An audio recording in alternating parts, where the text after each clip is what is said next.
Welcome to the Deep Dive. Today, we're plunging into a case that has, well, puzzled investigators and haunted a community for nearly 2 decades. Yeah, it really has. It's the disappearance and tragic end of 10-year-old Adre-Anna Jackson. A story that starts with something as simple as a snow day in Lakewood, Washington. But it transformed, didn't it, into just an unimaginable nightmare for her family. Absolutely. And a crucial detail, right from the start is how these seemingly small things, like a school cancellation notice because of snow, can just kick off this chain of events. With devastating consequences. Exactly. Profound, lasting consequences. So our mission today really is to sift through this whole investigation, look at the persons of interest, the questions that just keep coming up. All those persistent, agonizing questions. Right. Trying to reveal those critical bits of information, that might bring us just a little bit closer to understanding what actually happened to Adre-Anna. And as we get into this, you'll discover how a whole community came together in this desperate search. You'll see how forensic science really pushed its limits. And why, even now, almost 20 years later, this case, it still vexes detectives, doesn't it? It really does. It remains this poignant, just enduring example of unsolved mysteries.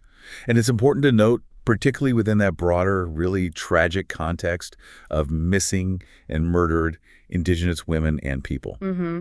A vital context for this case. Definitely. Let's delve in. Okay, so to really grasp the weight of Adre-Anna's disappearance, let's first, try to picture her life before that awful day. Adre-Anna Anita Federici Jackson. She was born September 25th, 1995, in Tacoma, Washington. Just a typical kid, right? 10 years old. Exactly. Spirited, full of life. And she had Indigenous heritage through her mother, Yvette Gervais, who's from the Penobscot tribe in Maine. Mm-hmm. Now, her parents, they faced some struggles. Financial challenges. They didn't have a phone or a car, which, well, kind of limited her time with her other half-siblings. Right. That makes sense. Creates distance. It does. But Adre-Anna, she really cherished the memories she did have, like a visit to Colorado to see a half-sister. Her mom, Yvette, she even mentioned once that because they didn't have many relatives nearby, Adre-Anna had people who would, basically adopt her. Wow. Speaks to her personality, doesn't it? Outgoing. Just making friends wherever she went. Now, this portrait of her family life, it's nuanced, right? You have these cherished moments, but there are also, underlying tensions. And it's crucial for understanding the whole picture. Yeah. Well, we see the universal parental instinct, that desire to protect your child. But we also have to acknowledge, the complexities some families face. For instance, there are public records. They show a domestic violence incident back in September 2002. Adre-Anna was only 7. Oh, wow. Yeah, police were called to her apartment. She was found with a red mark on her face, a bump on her head. And the court documents, they state Adre-Anna told officers her father, John, had smacked her head and scratched her face. Oh, that's tough to hear. It is. He was arrested, later pleaded guilty to 4th-degree domestic violence assault. Now, look, this isn't about assigning blame, right? But it's a stark reminder that families can be navigating these really intricate challenges even before something unthinkable happens. Yeah, absolutely. And understanding that personal landscape, it helps us grasp the full scope of their tragedy. It's not simple. And it also, tragically, intersects with that broader crisis we mentioned, missing and murdered Indigenous women and people, MMIWP. Right, the MMIWP context. Yeah. This isn't just a statistic. It's rooted in centuries of historical trauma, systemic racism, a profound lack of resources for Indigenous communities. Indigenous women, girls, Two-Spirit individuals, they face just disproportionately higher rates of violence. And the response often falls short. Right. Exactly. Jurisdictional complexities between tribal, state, federal agencies create these gaps. Cases get underreported, investigations stall. There's this pervasive feeling of injustice. Adre-Anna's Penobscot heritage means her story is, unfortunately, woven into this larger narrative. It really underscores how these deeply personal stories reflect these huge systemic failures. That's a really important point. So Adre-Anna herself, she was described as just full of spunk, boundless curiosity. Loved her pet guinea pigs. No. Yeah, loved creating art, making new friends. She even had this little entrepreneurial spirit, doing odd jobs around the neighborhood to earn spending money. Resourceful kid. Totally. And she was a huge reader. Spent hours at the Tillicum Library, proudly telling anyone who'd listen she was its best patron. I love that. Right. When the weather was nice, she'd garden with her mom outside their apartment, and her dad, John, would play baseball and kickball with her on weekends. She just loved being outdoors, riding her bike, playing with neighborhood kids. Sounds like a really vibrant, happy child. She was. Yvette, her mom, often recalled kind of playfully arguing with her about wanting to stay out late. Adre-Anna just couldn't understand why she couldn't play hide and seek after dark when younger kids seemed to be out. That classic kid logic. Exactly. But while Adre-Anna was longing for that independence, her mom's main desire, was just to keep her safe. And that deeply personal story, rooted in just everyday family life, it just amplifies the agony of her disappearance, doesn't it? It's a terror any parent could instantly understand. Completely. It highlights that universal parental instinct, protect your child, and it makes the events that unfolded just even more heartbreaking to think about. And this is where just the ordinary takes this agonizing turn. It transforms a simple snow day into this enduring mystery. Friday, December 2nd, 2005. Around 7:45 a.m. Okay. Adre-Anna leaves her apartment on Portland Avenue in Lakewood. She's got her black coat on, carrying her black and pink backpack, heading to Tillicum Elementary School. Just a few blocks away, right? A walk she knew well. Exactly, 3 blocks. A route she often took alone. But the night before, there had been this significant snowfall, ice everywhere. Right. Adre-Anna and her parents, they tried to check the weather reports that morning, but they hadn't actually confirmed if school was canceled. So she just sets off to see for herself if the school was open. That innocent kid determination. And that's the core misunderstanding, isn't it? That's the crucial detail. Neither Adre-Anna nor her mother, Yvette, had seen the definitive news. School was canceled because of the snow. Such a small informational gap. But it's the linchpin, right? The linchpin of the whole tragedy. It sets everything in motion. Just imagine that simple, everyday confusion leading to such a profound loss. Her mother, Yvette, she remembered giving Adre-Anna a hug at the door, specifically telling her, if school is closed, come right back. Oh, God. And Adre-Anna, just like any kid, replies, okay, I will. Her father watched her walk down the street from their apartment towards the school. But tragically, when she got there, school staff weren't there to see her. And even a group of kids playing in the snow across the street. They didn't seem to notice her arrive or leave, just vanished into that snowy morning. And the devastation for her parents. Yvette articulated it, that agonizing thought. We're torturing ourselves, wishing so hard we had not let her go. You can just feel that pain. And that scenario, a child sent to school on an unexpected snow day. I mean, it could happen to anyone, couldn't it? It creates this powerful empathy, that chilling what if for you, the listener. Definitely. It just underscores how quickly a normal morning can turn into a nightmare because of a simple oversight. And the profound, irreversible consequences, the silence from the school, no casual sighting, it all adds to this eerie void of information. So it wasn't until much later that day, maybe 7 hours after she left, when Adre-Anna didn't come home after school would normally let out. That's when her parents realized Classes hadn't been canceled. Yeah. And she was missing. Yvette had to use a neighbor's phone. She made that desperate 911 call at 4:17 p.m., reportedly just saying through tears to the dispatcher, I made a mistake because I didn't figure out whether the schools were closed or not. Oh, the guilt she must have felt, just immediate urgency. Within 30 minutes of that call, Lakewood police initiate a priority search. Right, this wasn't just routine. No way. Yeah. The cold weather, the time elapsed. It made it critical. They called in specialized search and rescue teams from Pierce County Sheriff's, Tacoma PD, set up a command post fast. Volunteer groups trained in SAR were called in. A massive effort. Huge. Over 120 police officers, volunteers, search and rescue dogs. And the temperatures. They plummeted to 30 degrees that night. Bitterly cold, ground frozen solid. It was a race against the elements, looking for a missing 10-year-old. But despite that massive initial search, door-to-door inquiries, combing vacant lots, leads were just scarce. Frustratingly scarce. Law enforcement quickly went public, releasing her description. Just under 5 feet, 78 pounds, brown hair with reddish highlights, blue jeans, white shoes, that black puffy jacket. Trying anything to get a lead. Yeah. And a few kids initially claimed they saw her later that evening, but way over near Woodbrook Middle School. That's like a 30-minute walk from her home. Which is quite a distance. Was there any reason she might have gone there? Well, it was known Adre-Anna did have a friend she sometimes visited in that neighborhood, so it added this slim possibility to the sightings. But it created this critical deviation early on, didn't it? The girl's description of her clothes didn't quite match what her parents remembered. Right. And crucially, Lieutenant Farrar, who was overseeing the search, couldn't definitively verify those sightings. Still, they had to search the area near Woodbrook Middle School, right? Couldn't dismiss any lead. Of course not. And that detail, Right. searching that area, It becomes really significant later. But as the days just dragged on, detectives got more and more concerned. They started thinking she'd been taken, likely harmed. Lieutenant Farrar even publicly admitted after just 3 days, they pretty much exhausted all leads that had come in so far. That's a chilling admission right at the start. A brick wall. So those initial frantic days just slowly bled into weeks, and weeks stretched into these agonizing months. You can just imagine the frustration for the detectives. Yeah, described as going home at night, just tossing and turning, haunted by it. The big public search eventually wound down, but the work didn't stop. It continued behind the scenes. Investigators just kept filling binders meticulously with every single piece of information, every note. Keeping the case alive, even quietly. Exactly.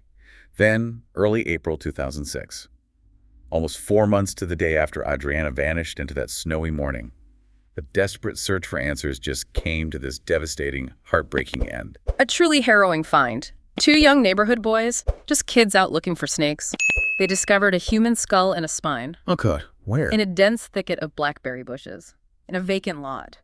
And this lot, it was just a few blocks from Woodbrook Middle School. The same area as those unverified sightings. The exact area. Ah. And less than 2 miles from Adre-Anna's home. The site itself was, well, complex. A shortcut for local school kids, an impromptu dump site, and a known hangout for transients, people struggling with addiction. Which immediately complicates things. Absolutely. Right from the start. And what's really striking is the timing of this discovery. Yes. The bones were found on April 4th, just a week after the owner of that vacant lot has started clearing the brush, leveling the land. Wow. So the clearing might have exposed them. It seems likely. Police Chief Larry Saunders made the announcement the very next day, confirmed the discovery was linked to Adre-Anna through dental records. He said, "The death of a child is a tragedy for the entire community."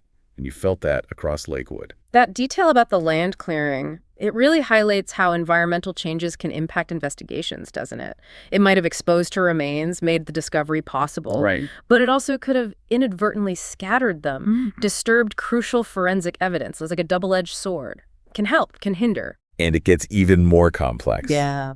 The investigation later suggested law enforcement had reason to believe her remains might actually have been observed before April 2006. Wait, before the boys found them? Yeah, before that official discovery, suggesting maybe there were missed opportunities or someone knew something earlier and didn't come forward. It adds another layer of tragedy. Wow. Okay, so the discovery launches this massive multi-agency effort. Huge. Lakewood PD brought in the FBI, the King County Green River Homicide Task Force, Washington State Patrol, all focused on that 3-acre lot. A challenging scene. Blackberry bushes, garbage, pathways kids use, but also known for transients, drug use. Exactly. And the FBI's involvement was extensive. They have this standing policy to immediately investigate mysterious disappearances of kids. They offer huge resources. Like what specifically? Witness interviews, technical resources, polygraphs, behavioral analysis, analytical help, coordinating that big reward, and crucially, evidence recovery support right there at the scene. They really threw everything at it. They even used high-speed sonar to search American Lake, mapped the lake floor.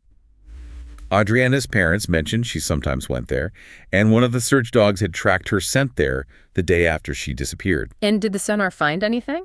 Tragically, no. That exhaustive underwater search yielded nothing significant. Now going back to that vacant lot, didn't you say cadaver dogs had been near there before? They had. Back in December, right after those witnesses reported seeing someone like Adre-Anna near Woodbrook Middle School, the dogs were around the perimeter of that exact lot. But they didn't find her then. No. And it became clear the search hadn't been thorough enough back then. Probably because of how dense the bushes were, the freezing conditions. Understandable, but still tragic. Yeah. Chief Saunders acknowledged it in April '06. He pledged this new, meticulous effort. We're going to do a grid-by-grid search. No stone will go unturned. It really highlights the difference between those early efforts and the intense focus after the discovery. And it underscores just how hard it is to search that kind of dense, difficult terrain, especially in winter. Absolutely.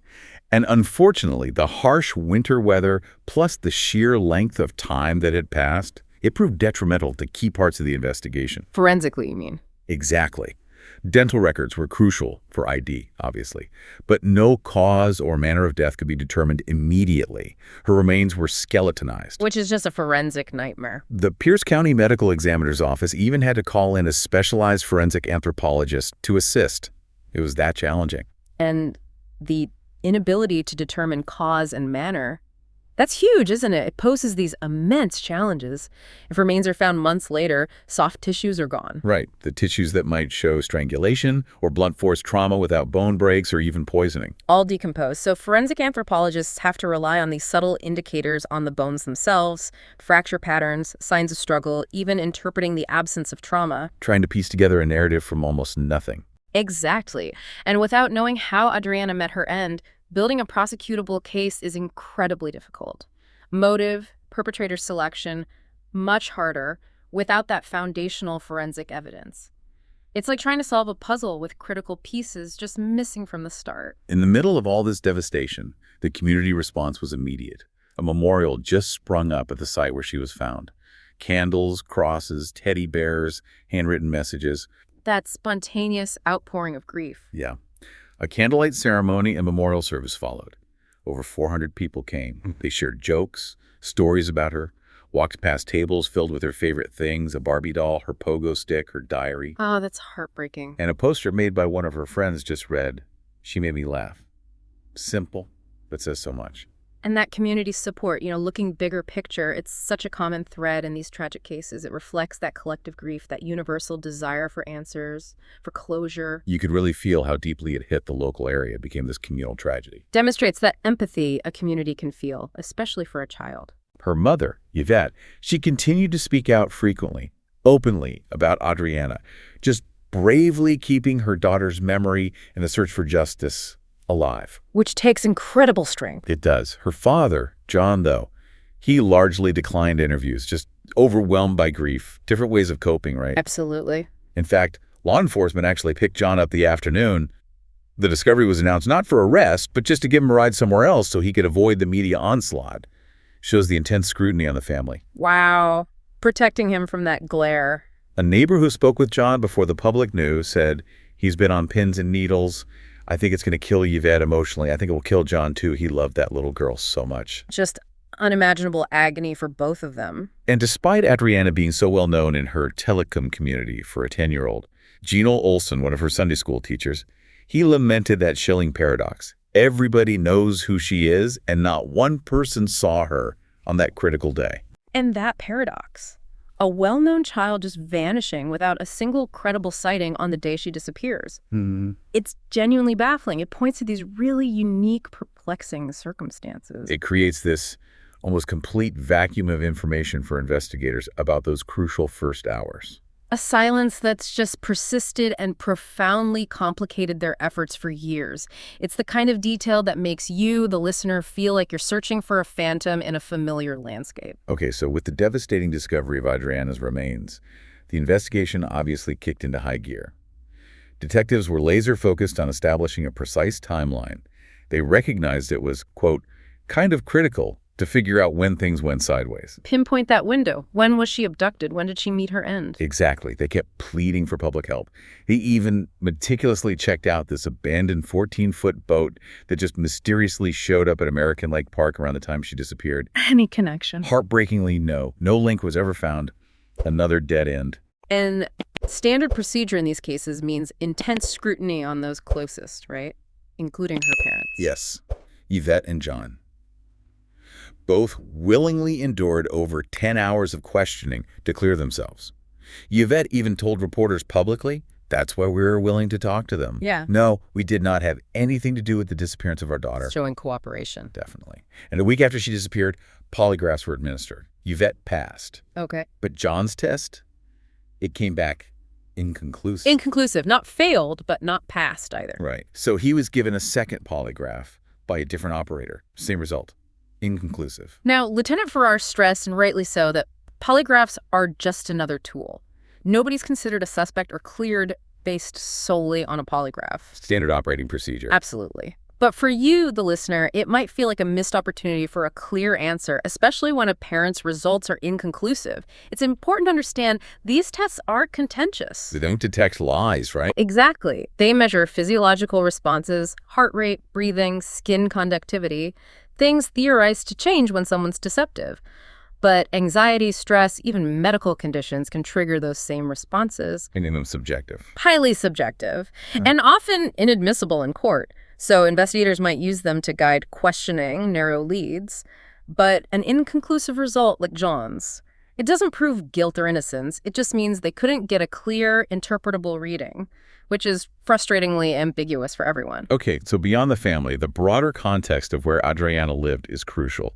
The Lakewood Police Department described the Tillicum area where she lived and where she was found as a high-crime area with a large number of registered sex offenders. Which immediately focuses investigative attention, naturally, a critical path given the nature of the crime. Detectives spent a huge amount of time verifying the whereabouts of all 51 registered sex offenders living in her neighborhood. That sounds incredibly time-consuming. It was described exactly that way. Detailed individual checks, interviews, but as of a later report, no glaring problems were found within that group. Meaning no direct, obvious link to Adre-Anna.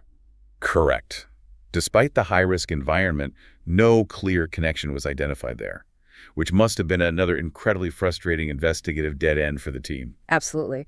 But then one individual did become a particularly significant person of interest, Terpan Adhan. Adhan, right. In July 2007, nearly 2 years after Adre-Anna disappeared, police searched his home, his backyard, looking for any shred of evidence. And what's chilling about Adhan is his history. He was a convicted sex offender and child murderer, already serving life for the horrific murder of a 12-year-old Ukrainian girl, Zina Linik, from Tacoma. God, that's awful. He confessed to Zina's death, called it an accident involving zip ties he used to keep her quiet. He even led authorities to her body. He told federal agents Zina was a target of opportunity. A target of opportunity. That phrase is terrifying. It really is.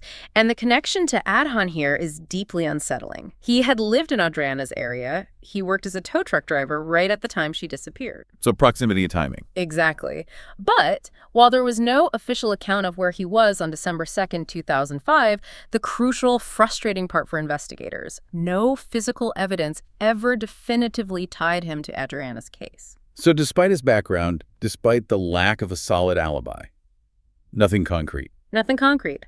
He remains, officially, just another person of interest in her file. You can just imagine the frustration for detectives, having someone with that predatory history, living so close, yet lacking that definitive link. It's a haunting question mark. Then there was another person of interest, someone whose identity remains unnamed in public reports. Yeah. This person was actually a friend of Adre-Anna's parents. A friend of the parents. And this individual had actually visited the family home on the morning Adre-Anna disappeared, placing them right there, close to the timeline. Okay, that's significant proximity. Yeah. In December 2005, just before Christmas, police searched this friend's home. They confiscated several items, including clothes. This was part of that broader evidence collection effort, diaries. Clothes had already been taken from Adre-Anna's home, too. And what else did the investigation reveal about this friend? It revealed this unnamed family friend was also a convicted sex offender. Another one. Okay, that naturally raises huge suspicion. Absolutely. But again, right? Frustratingly, Yeah. no further specific information about this person has been publicly released. And critically, no evidence found at the lot where Adre-Anna was discovered was ever tied to him. So another potential lead, shrouded in ambiguity, lack of public detail keeps a veil over it. Exactly. Just hang in there. Okay, now let's fast forward. February 2015, a full 9 years after Adre-Anna's disappearance. A new development brought this fresh wave of hope and renewed scrutiny. What happened? Police arrested Patrick Huber. He was 59 at the time, the child luring suspect. And it was thanks to the incredibly quick thinking of a 12-year-old boy named Cale Finley. Wow, a kid helped catch him. Finley reported this chilling encounter. Around 5 p.m. one Friday, an older man tried to lure him into his car near Woodbrook Middle School. Near the middle school again. Yeah. Finley said the man explicitly claimed he was trying to kidnap him. As school staff were calling 911, another luring attempt was reported just down the road at the Laurel Gardens apartments. Same guy. Same description. He approached a 9-year-old girl and her 4-year-old brother, tried to lure them to his apartment in the same complex. That's terrifyingly bold. And what's really striking here is the geography. These luring attempts happened in the exact same general area where Adre-Anna's body was found back in 2006, just a short distance from the middle school, right where Huber was allegedly operating. Okay, that proximity is definitely noteworthy. Did Huber confess? He confessed to the luring attempts, yeah. Told police he wanted to touch them all over and touch himself and things like that. Just awful. So this immediately set off alarms for detectives regarding Adre-Anna's case, right? Reignited hope. It did. Adre-Anna's mother, Yvette, She expressed immense thankfulness the other kids got away safely. Said Huber's arrest brought in a lot of old feelings and just reiterated her hope for closure. Understandably. So what happened with Huber? He was held on $300,000 bail.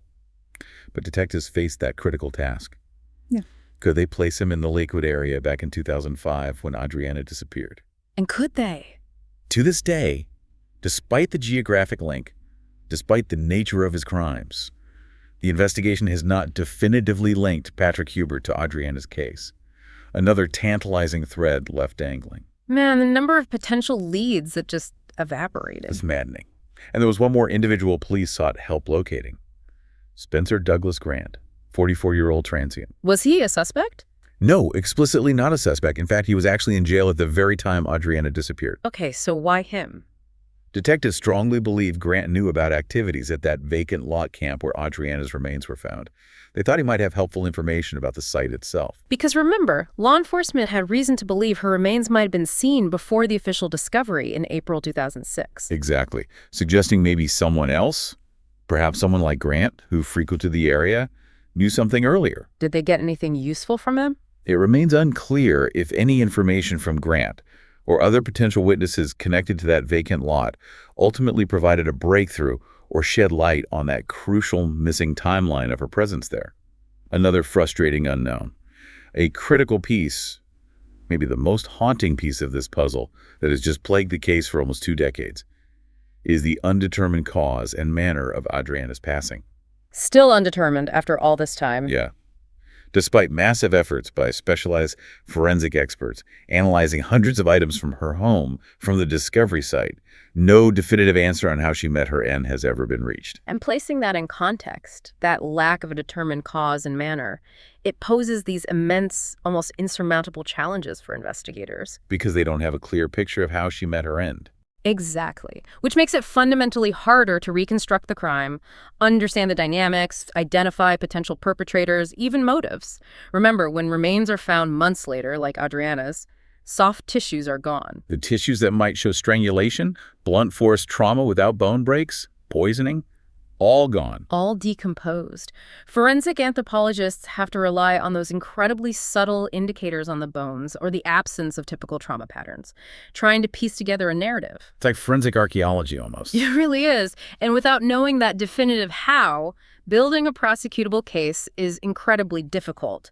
Motive, perpetrator selection, much harder without that foundational forensic evidence. It leaves this gaping hole right at the heart of the investigation. And the FBI, their role was huge, wasn't it? Not just in the search efforts, the sonar scans of American Lake. But the forensic analysis, too. Rigorous work. Right. We know hundreds of pieces of evidence went to the elite FBI lab, the best tech available. But Tragically, even that immense investment of resources, those analyses produced no breaks in the case. And it wasn't for lack of effort. FBI archives show comprehensive investigations, polygraphs, detailed behavioral analysis. What's really striking here is just the sheer volume of resources, the advanced tech deployed right from the start, bloodhounds, sonar, federal forensics, polygraphs, yet the case just stayed stubbornly cold. It really shows that even with massive effort, advanced tools, some cases are just incredibly difficult to solve, especially when remains are found long after. Yeah, the degradation of evidence, the passage of time, that lack of a cause of death,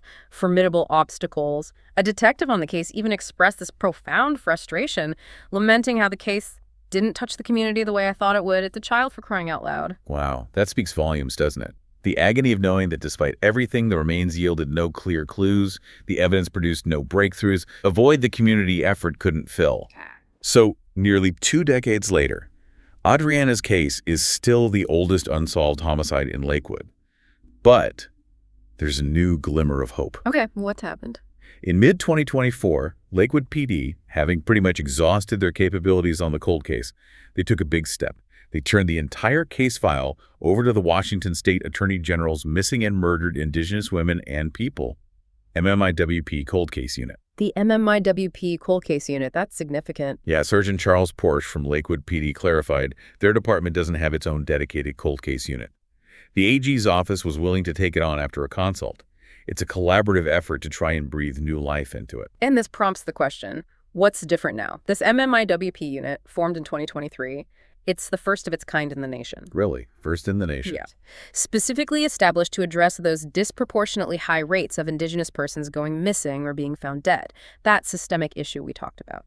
They offer specialized assistance to federal, municipal, county, tribal law enforcement, recognizing the unique complexities. Do they have dedicated resources? They do.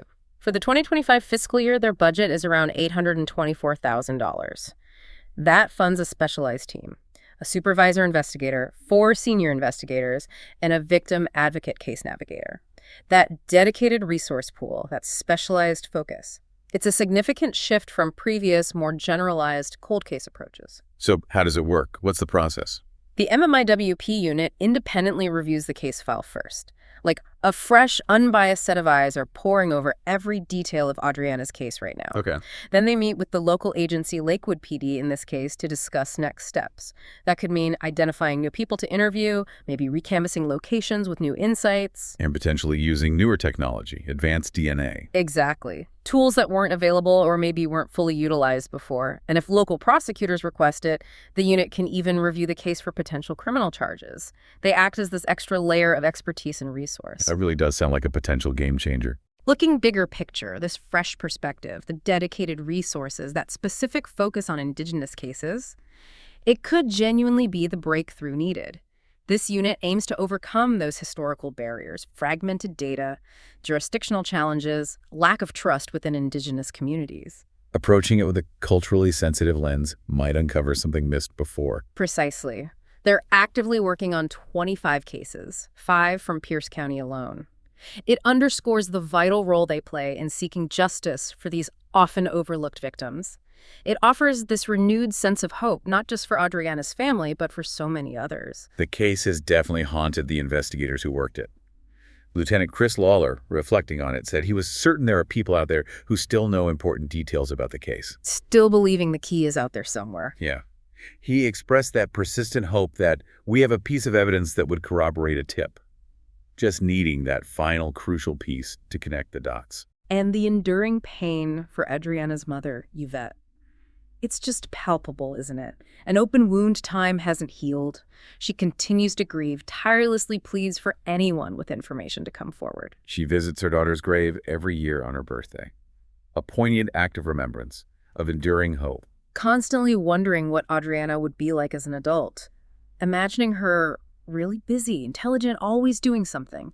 Painting that picture of the vibrant future that was stolen, Yvette said, it's incredibly hard thinking about it almost every single day, perpetually wondering why her daughter disappeared, who was responsible. Just unimaginable torment. The FBI recognized the severity, too. They listed Adre-Anna's death on their most wanted list from 2005 through 2019. Shows the national attention it got. And currently, there's still that substantial $60,000 cash reward offered for information leading to the arrest and conviction of her killer or killers. How is that reward broken down? Crime Stoppers offers $10,000 for arrest and charges filed. The FBI contributes $50,000 for arrest, charges filed, and conviction. Yvette just holds on to that desperate hope that Adre-Anna's old friends, neighbors, someone will remember something, no matter how small it seems. Anything unusual or suspicious from that cold, snowy day. Anything that could finally help solve this long, agonizing case and bring some kind of closure. Just one small memory could unlock everything. No. #outro. This deep dive into Adre-Anna Jackson's case, it really reveals a stark truth about cold cases, doesn't it? Even with immense resources, dedicated investigators, a grieving family's unwavering hope, some mysteries just stubbornly persist. They really do. That intersection of an unexpected snow day, a busy neighborhood, and this truly tragic outcome leaves us with this enduring question that just continues to echo through the years, a whisper of a life cut short way too soon. So what does this all mean for you, the listener? Well, it's a powerful reminder, isn't it? Every unsolved case represents a precious life cut short, a family forever changed by an incomprehensible loss. But it's also, perhaps, a testament to that persistent pursuit of justice. Decades later, through new units or new dedication. This case asks us to consider the silent details, the missed connections, the enduring impact of a single tragic day. Yeah. What stands out to you most vividly about this case? And what do you think is the key to finally bringing closure for Adre-Anna and her family?